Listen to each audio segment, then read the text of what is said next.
Hello guys, आप देख रहे हैं वीटा ट्रेनर्स और मैं हूं राकेश तिवारी। हम बात करेंगे ज्योग्राफी के वो सभी इंपॉर्टेंट टॉपिक जहां से मैक्सिमम क्वेश्चन पूछे जाते हैं। ठीक है, तो जैसा आप देख रहे हैं गाइस, वर्ल्ड ज्योग्राफी से क्वेश्चन आने की संभावना हमेशा बनी रहती है। यदि आपके पास टोटल 15 क्वेश्चन है, तो 15 में से कम 5 से 7 क्वेश्चन आपको कहां से मिल जाते हैं गाइस? वर्ल्ड ज्योग्राफी से। यदि 20 क्वेश्चन है तो 20 क्वेश्चन में 10 क्वेश्चन के आसपास आपको क्वेश्चन कहां से मिल जाते हैं? वर्ल्ड ज्योग्राफी से। वर्ल्ड ज्योग्राफी से जो क्वेश्चन आते हैं गाइस, वो कॉन्टिनेंट के स्पेशल फीचर जो हैं, यहां से क्वेश्चन मिलने की संभावनाएं हमेशा बनी रहती हैं। फॉर एग्जाम्पल, यदि हम पूछें कि स्टेपीज टाइप के जो ग्रासलैंड्स हैं वो कहां हैं, ठीक है, ये नॉर्थ अमेरिका में आपको मिलता है। ठीक है, और ऐसे क्वेश्चन आपने एग्जाम में देखे होंगे।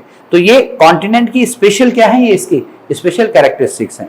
जैसे एक बार क्वेश्चन पूछा गया था कि 48 पैरेलल किन दो देशों की बाउंड्री बना रहा होता है? तो नॉर्थ अमेरिका कॉन्टिनेंट में यदि आप कनाडा और यूएसए देखेंगे तो उसका जो बाउंड्री है वो किसके नाम से आने रहती है? 48 पैरेलल के नाम से। तो आप आज के बाद जब भी प्रिपरेशन करें तो वर्ल्ड ज्योग्राफी में एक टॉपिक जरूर ध्यान में रखें, that is speciality of the various continent. यहां से आपको एक या दो क्वेश्चन जरूर मिलेंगे। ठीक है, नेक्स्ट बात करते हैं गाइस फिजिकल ज्योग्राफी। तो फिजिकल ज्योग्राफी में माउंटेन रेंजेस, लेक्स, वॉल्केनोस, ठीक है, रिवर सिस्टम, यहां से क्वेश्चन आपको जरूर देखने के लिए मिलते हैं। ठीक है, जैसे क्वेश्चन पूछा गया था कि एल्प्स जो माउंटेन है वो कहां स्थित है? ठीक है, तो जो एल्प्स माउंटेन है वो आपको कहां मिलता है गाइस? यूरोप में आपको माउंटेन मिलता है, खासतौर पे ऑस्ट्रिया, स्विट्जरलैंड के आसपास से आपको माउंटेन मिलता है। ऐसे ही एक बार क्वेश्चन पूछा गया था कि जो साउथ आल्प्स माउंटेन है वो कहां स्थित है? सदर्न आल्प्स कहां है? तो ऐसा लगता है कि शायद आल्प्स का सदर्न पार्ट होगा, लेकिन जो सदर्न एल्प्स है ये आपको न्यूजीलैंड के अंदर मिलता है। ठीक है, तो इस तरीके के कि कौन सी माउंटेन रेंज कहां स्थित है, ठीक है, किन देशों के बीच में स्थित है, ये चीज आप जरूर ध्यान में रखें। यहां से क्वेश्चन आपको एक मिलने की संभावना जरूर मिलती है। ऐसे ही रिवर सिस्टम के बारे में क्वेश्चन पूछा जाता है। जैसे क्वेश्चन पूछा जाता है कि राइन रिवर कहां बहती है, ऐसे ही वांगहो रिवर कहां बहती है, ठीक है, मिसिसिपी रिवर कहां पर बहती है। ऐसे एक बार एक क्वेश्चन, बड़ा अच्छा क्वेश्चन पूछा गया था, इसका आंसर आप मुझे अभी कमेंट बॉक्स में लिख कर दें। ठीक है, क्वेश्चन ये पूछा गया था कि वो कौन सी रिवर ऐसी है अफ्रीकन कॉन्टिनेंट की जिसे ट्रॉपिक ऑफ कैप्रिकॉर्न, ठीक है, जिसे ट्रॉपिक ऑफ कैप्रिकॉर्न 2 बार कट करती है। ठीक है, तो अब देखिए स्पेसिफाइड क्वेश्चन है और किसके ऊपर डिपेंड करता है? ये आपके रिवर्स के ऊपर डिपेंड करता है। ठीक, ऐसे लेक्स के बारे में क्वेश्चन पूछा गया है कि ऐसे लेक विक्टोरिया, उसके आसपास कौन कौन से देश स्थित हैं। ऐसे क्वेश्चन पूछा गया था कि जो कैस्पियन सी है उसके आसपास कौन कौन से देश स्थित हैं। कैस्पियन सी कहने के लिए है, but that is considered as the largest lake of the salt saline water in world. ठीक है, सलाइन वाटर की लार्जेस्ट लेक है। मैं मोस्ट सलाइन लेक की बात नहीं कर रहा हूं। ठीक है, मोस्ट सलाइन लेक आपको लेक वान मिलती है ईरान में। अब ऐसे प्रश्न आपको जनरली एग्जाम में पूछे जा रहे होते हैं, किसके? लेक से। यह है फिजिकल ज्योग्राफी की बात कर रहा हूं। ऐसी फिजिकल ज्योग्राफी, अगर वर्ल्ड ज्योग्राफी की बात करूंगा तो इसमें एक बहुत इंपॉर्टेंट टॉपिक भी आता है जिसको हम क्या बोलते हैं? इसको हम बोलते हैं फिजिकल स्ट्रक्चर्स। जैसे एक बार एग्जाम में क्वेश्चन पूछा गया था कि जो सर्क है, सर्क जो स्ट्रक्चर है ये किसके द्वारा फॉर्म किया जाता है? एयर के द्वारा फॉर्म किया जाता है, ग्लेशियर्स के द्वारा फॉर्म किया जाता है, वाटर के द्वारा फॉर्म किया जाता है। ठीक है, इस तरीके से क्वेश्चन पूछता है। आंसर इसका है ग्लेशियर। तो सर किसके द्वारा बनाया जाता है? ग्लेशियर्स के द्वारा बनाया जा सकता है। ऐसे क्वेश्चन पूछा जा सकता है आपके लिए ड्राई कॉन्ट्रास्ट के बारे में क्वेश्चन पूछा जा सकता है। ठीक है, रिफ्ट वैलीज के बारे में, वी शेप या हैंगिंग वैलीज के बारे में पूछा जा सकता है। तो आपको ये फिजिकल जो अर्थ स्ट्रक्चर है, अर्थ के टोपोस्फीयर में बने वाले जो स्ट्रक्चर है उनके बारे में आपको थोड़ी सी जानकारी रखनी है। That is part of the physical geography. ठीक है, तो आपको ये टॉपिक थोड़े से ध्यान में रखने हैं। ये टॉपिक जब भी आपको कहीं पर को मिलते हैं इनका एक नोट्स बनाइए और इसको पढ़िए। खासतौर पर कौन कौन से जो इंपॉर्टेंट रिवर हैं उनके बारे में, इंपॉर्टेंट माउंटेन रेंजेस के बारे में, इंपॉर्टेंट लेक के बारे में और फिजिकल स्ट्रक्चर्स के बारे में आप जरूर इस चीज को क्या करेंगे? आप ध्यान रखेंगे। और साथ में एक और टॉपिक आता है इसमें, वॉल्केनोस। ठीक है, जैसे क्वेश्चन पूछा जाता है कि largest volcanoes in the world कहां स्थित है। ठीक है, तो यह क्वेश्चन पूछा जा सकता है विच out the following is the largest volcano of the world. Active हो सकता है, ठीक है, एक्टिव वॉल्केनो के तौर पर वो आपसे पूछा जा सकता है, आपसे डॉर्मेंट वॉल्केनो के तौर पर पूछ सकता है। ठीक है, तो जहां भी आपको इस तरीके का कोई स्पेसिफाइड कैची टॉपिक मिलता है तो आप उसको पढ़ें और उसको अपने पास रखें गाइस। ठीक, ऐसे ही आपको एक क्वेश्चन मिल सकता है कहां से? यूनिवर्स और वेरियस थ्योरी ऑफ यूनिवर्स से। ठीक है, जैसे बिग बैंग थ्योरी किसके द्वारा दी गई थी? ये क्वेश्चन आपको एग्जाम में बहुत बार देखा गया है। यूनिवर्स में बहुत ज्यादा बार ये क्वेश्चन पूछा गया है, which of the following is considered as a morning star. Morning star के तौर पे किस चीज को जाना जाता है? ऐसे क्वेश्चन पूछा गया है, which of the following is known as the evening star. मुझे इस बात उम्मीद है कि शायद एक क्वेश्चन पूछा जा सकता है, the sea of tranquillity. The sea of tranquillity ये कहां पर को स्थित है? ठीक है, शांति का संबंध कहां पर को स्थित है? ये आप मुझे कमेंट बॉक्स में लिख के दें। इसी समय हिंदुस्तान ने चंद्रयान 4 को ऑप्ट किया है, खासतौर पर सदर्न पोल पे। हो सकता है कि ये क्वेश्चन जो है आपसे पूछा जाए। ठीक है, द सी ऑफ ट्रैंक्विलिटी कहां स्थित है? ठीक है, तो ऐसे प्रश्न आपको जो यूनिवर्स के बारे में आपको इंफॉर्मेशन देते हैं, ठीक है, कैप्लर्स लॉ थोड़ा सा ध्यान पे रख के जाइएगा, वहां से आपको क्वेश्चंस मिल सकते हैं। ठीक है, लैंडफॉर्म एंड लिथोस्फीयर्स। वैसे तो मैंने लैंडफॉर्म एंड लिथोस्फीयर्स को मैंने फिजिकल ज्योग्राफी में पहले ऑलरेडी इंक्लूड कर लिया है, बट स्पेसिफाइड यदि कोई छात्र एक अपने नोट्स बना रहे हैं तो उसको लैंडफॉर्म और लिथोस्फीयर के तौर पे भी आप क्या बना सकते हैं? नोट्स के तौर पे बना सकते हैं गाइस। ठीक है, नेक्स्ट बात करते हैं जो बहुत इंपॉर्टेंट टॉपिक है, दैट इज एटमॉस्फेयर। हर बार यहां से क्वेश्चन मिलने की संभावना है, हर बार यहां से क्वेश्चन आता है। ठीक है, क्वेश्चन पूछा जाता है कि विच of the following is the coolest layer of the atmosphere. ठीक है, मेसोस्फीयर। क्वेश्चन पूछा जाता है कि कहां एरोप्लेन जो है वो फ्लाई करते हैं। ठीक है, क्वेश्चन पूछा जाता है which of the following is correct about the atmosphere. Atmosphere के बारे में सही कौन सा है? ठीक है, तो इसकी जो पांचों लेयर है, ट्रोपोस्फेयर, स्ट्रेटोस्फेयर, मेसोस्फेयर, एक्सोस्फेयर, ठीक है, थर्मोस्फेयर और एक्सोस्फेयर जो भी है, आप उसको उसके बारे में अच्छे से क्या करके जाए, जानकारी लेके जाए। तो एटमॉस्फेयर आपके लिए एक इंपॉर्टेंट टॉपिक होगा, जरूर होगा। यहां पर को आपको क्लाउड के बारे में, ठीक है, यहां आपको प्रेसिपिटेशन के बारे में, यहां आपको कंडेंसेशन के बारे में, आप जरूर इसको पढ़ के चले जाएं गाइस। यहां से आपको जरूर एग्जाम में क्या मिलेंगे? क्वेश्चन मिलेंगे। अभी रिसेंटली एग्जाम के अंदर क्वेश्चन पूछा गया था, which of the following cloud may cause rainfall. निम्नलिखित में से कौन सा क्लाउड रेनफॉल कर सकता है? वेरियस टाइप के क्लाउड्स वहां पर को मेंशन किए गए थे, लेकिन रेनफॉल जब भी होगा तो उसमें एक वर्ड लिखा जाएगा निम्बो या निम्बस।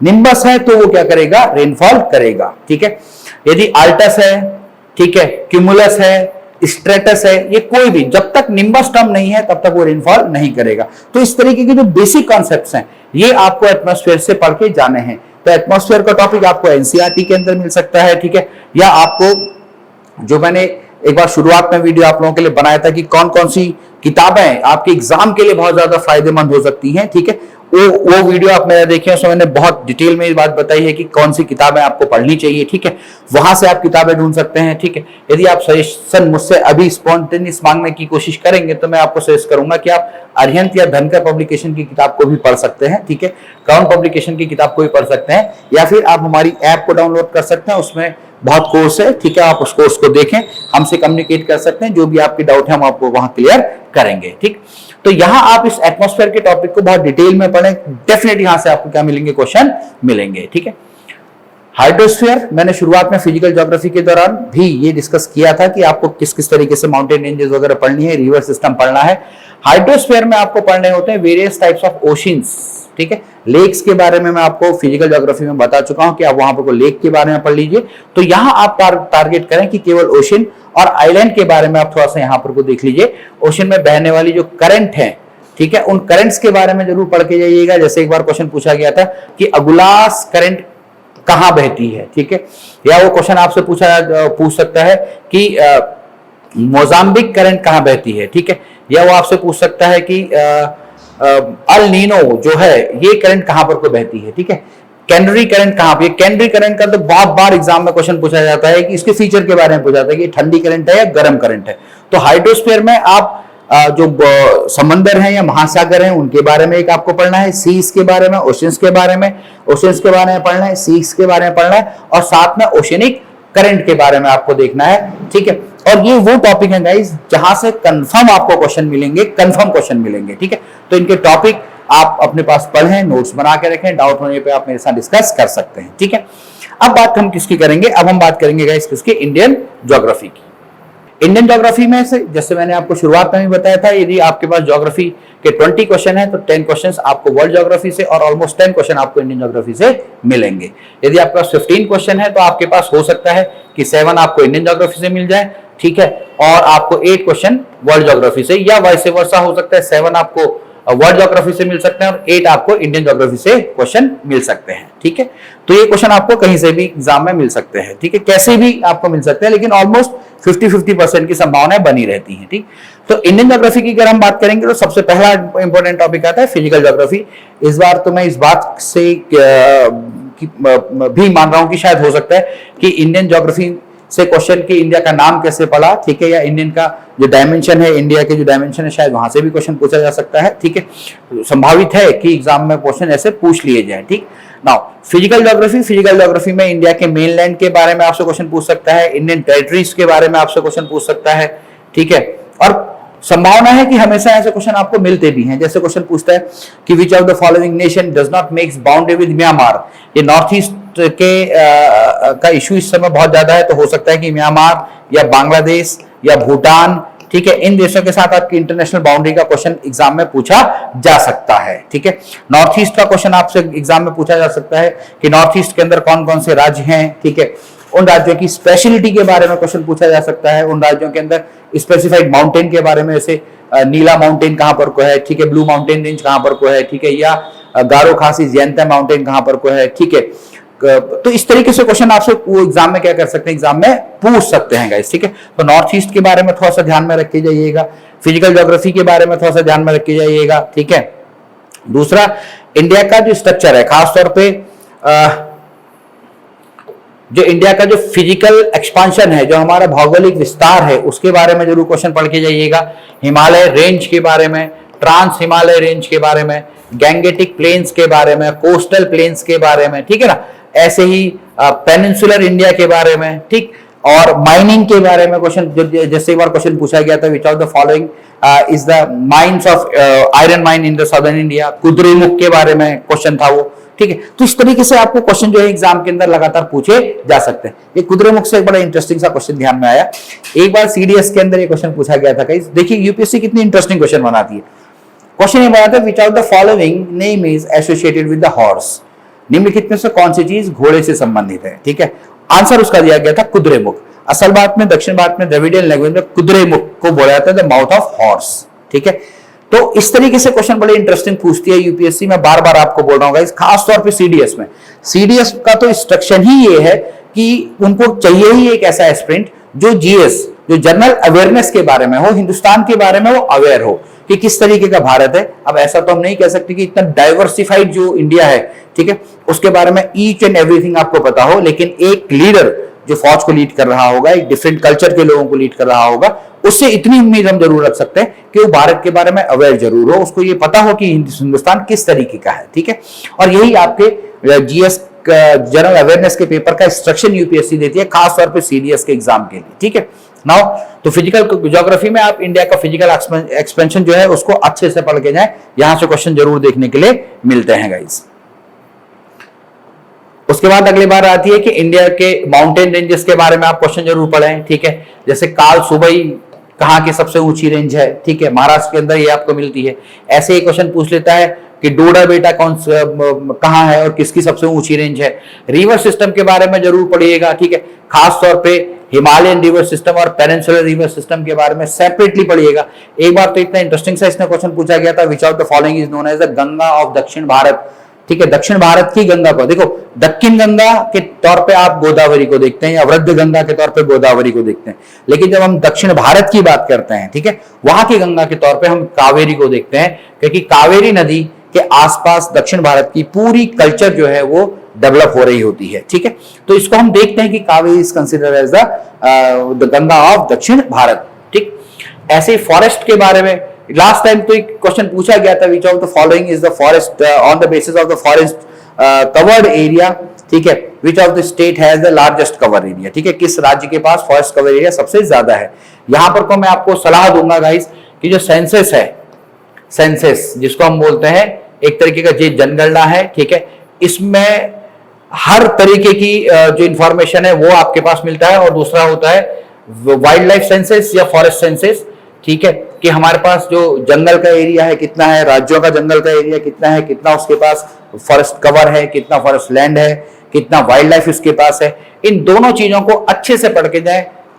श्योर कर रहा हूं, सीडीएस हो, असिस्टेंट कमांडेंट हो, यूपीएससी का एग्जाम हो, दो क्वेश्चन, एक क्वेश्चन जनरल सेंसस से, एक क्वेश्चन कहां से, जो वाइल्ड लाइफ सेंसस है या हमारी जो बायोस्फीयर सेंसस है वहां से कंफर्म एक एक क्वेश्चन मिलता है। तो दो क्वेश्चन आपके कंफर्म यहां से मिलेंगे, ठीक है।